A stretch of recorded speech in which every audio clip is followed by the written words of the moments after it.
Holy shit. What's up, everybody? How we doing? Oh, man, that's amazing. I'm doing great, man. Since 2020, I've lost 70 pounds, which is really cool. Thank you. There was more enthusiasm for Coors, but that's cool. No, I definitely know that I've reached a new milestone with my weight loss because my niece no longer draws me fat in all of her pictures. I look like a person now.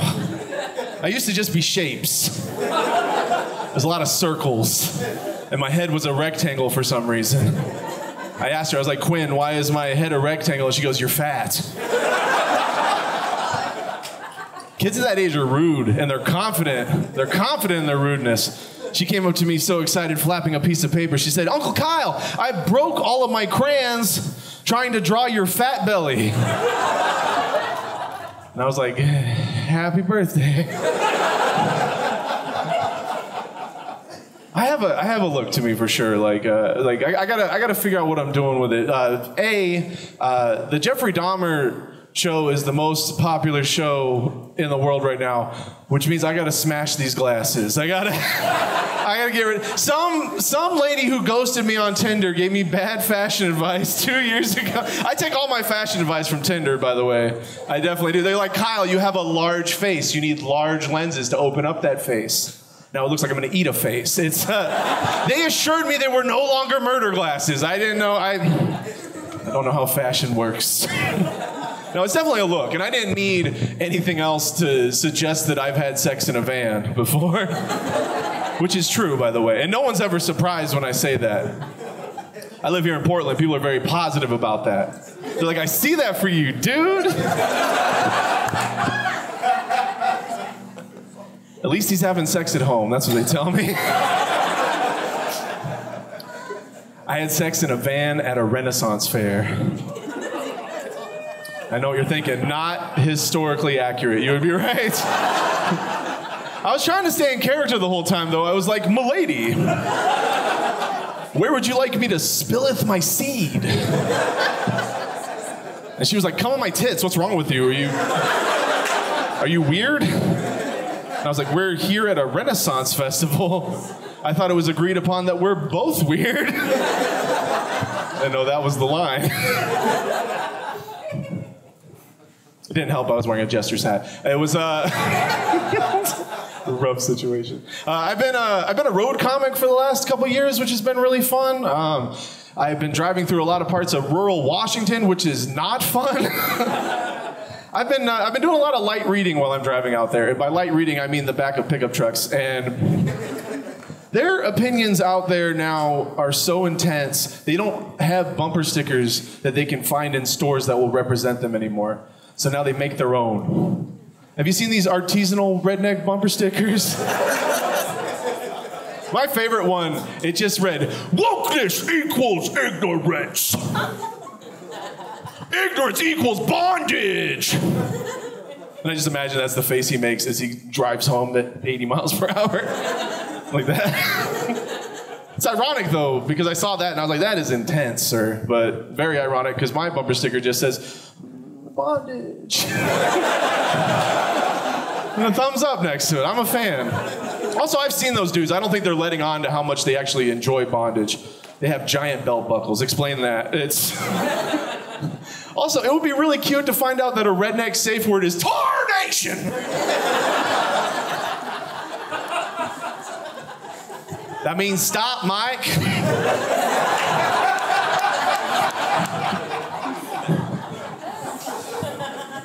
I've been a road comic for a minute, which means I can sleep anywhere. I can find the softest spot on your floor. Because as a road comic, sometimes we don't know where we're going to stay. Like, we're either sleeping on couches, we're on the floor. I've slept in my car. I've slept on a houseboat. That was cool. I don't know how that turned into a Dr. Seuss story, but on a boat with a goat. No, it was crazy. I did a full week in Seattle where I didn't know where I was going to sleep any of the nights that I was out there. I was out there for 9 nights. I made it happen. I found places. And then when I got back to town, I did a show in the Tri-City area at a terrible little podunk town, and they put me up in a really nice hotel with 2 beds. Like, after sleeping on the floor, I got 2 beds. I didn't know what to do. My cup runneth over. Like, I got so excited. I ate in one bed, and I jerked off in the other bed, and then I slept on the floor is what I did. I did like a full dog circle first to get comfy, though. I am a leash kid. That's how I was broken in. Any other leash kids? Bark if you were a leash kid. I knew there were no leash kids here. Nobody sniffed my butt when I came in. That's how we say hello. So, totally no correlation. I'm in therapy now. Make some noise for therapy, everybody. Yeah, mostly women there, gentlemen. You hear that? Mostly. It's a lot of women clapping, a lot of dudes going, ooh. Because there's a lot of guys out there, you're auditing therapy from your girlfriend is what you're doing right now. I'm sorry, what I meant to say was you're bootlegging therapy from your new mommy is what you're doing. I got into therapy because I went on a date with a therapist. And it did not go well. Did not go well at all. I thought this lady liked me. She gave me her number after she saw me do a long set, but I forgot I did like 10 minutes of dead mom material in that set. So, I think she was looking for a client, I think. She was watching my set going, that's some spicier trauma. I knew it was a bad date because it was with a therapist. It only lasted 20 minutes. Yeah, I thought I got the full hour. That's how that works. That's not how that works. No, I'm in therapy now, which I would recommend. But now all of my targeted ads on Facebook are for therapy because I've been looking for it for so long. And my favorite one I've seen is just called Man Therapy. Thank God. Therapy that's not for pussies. We can sign up. They're trying to reach men with their advertising. They're saying things like, it's trash day for your brain. It's time to clean out your mental gutters. But depressed people don't do chores. That's not something we're known for. Like, I've been sleeping on the same pile of unfolded laundry for 2 weeks. That's not how you reach me. Also, I clicked the link to Man Therapy. It just took me to Joe Rogan's podcast. Full circle, baby. Full circle. I'm a straight dude.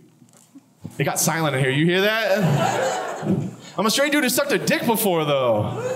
Yeah, anyone else? Straight dude sucked a dick before? Oh, hell yeah, yeah. Dude, your mustache told me that before anything. I gotta be honest. You gave it a shot.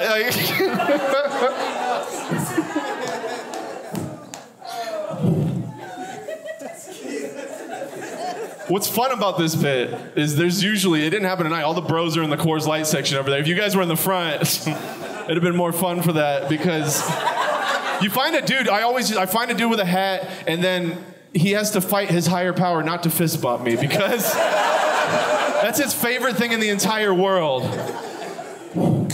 He has to like deny his higher power. He has to like... Also, I see the dude with the hat on backwards right now. Dude, your hat is in dick sucking mode. I don't know if you know that. That's... You get the bill out of the way. It's a logistics thing. It is a...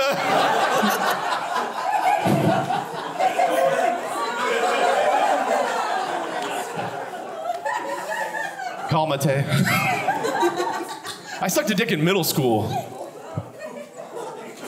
Yeah, it was another middle schooler. Calm down. I heard the alarm there. It's just two boys playing doctor. That's what they called it. Two boys playing doctor. I don't know what doctor sucks dick on the clock. But I'm assuming it's a podiatrist. I don't know. You're into feet, so I'm not judging. You're the kinkiest doctor. I know that I'm straight because I sucked a dick, and I didn't like it. I gave it the old middle school try. I did my dick diligence. And it was not my cup of tea. It was not for me. I eat pussy too, calm down. I'm a people pleaser. I like to see people smile. That's what I do this for. Gotta eat that flappy hole, gentlemen. I know the women in here are like, why would you say that? That is the most disgusting term I've ever heard for vagina, but that clearly means you've never heard what British people say about it. They have worse slang. So I was going down on this lady, And I had had a crush on her for a very long time. And the stars aligned, and we had our moment where we could hook up. And she farted in my face. Like, you ever made a wish on a monkey's paw before? Like, not like this! And here's the problem. First of all, she brought attention to it. Because, ladies, I'm a professional, and I've worked in worse situations before. I used to work at a Red Robin, okay? I know shitty situations when I see them. That was the first mistake. She called attention to it. Second mistake, she called it a toot. She said, sorry, I tooted. Yeah, that's a boner killer right there. That's for sure. I was bullied growing up. Anyone else bullied growing up? Make some noise. Yeah. Sometimes I feel like everyone in Portland was bullied growing up. Like, you ever get that feeling? Like I get that feeling because we have so many amazing food options. Yeah, we finally have lunch money. It's great. We went crazy with it. Like, I think Portland's city slogan should be "Not in the face." I had a bully growing up. He was a terrible bully, but he had a great bully name. His real name was Dallas Slaughter. Yeah.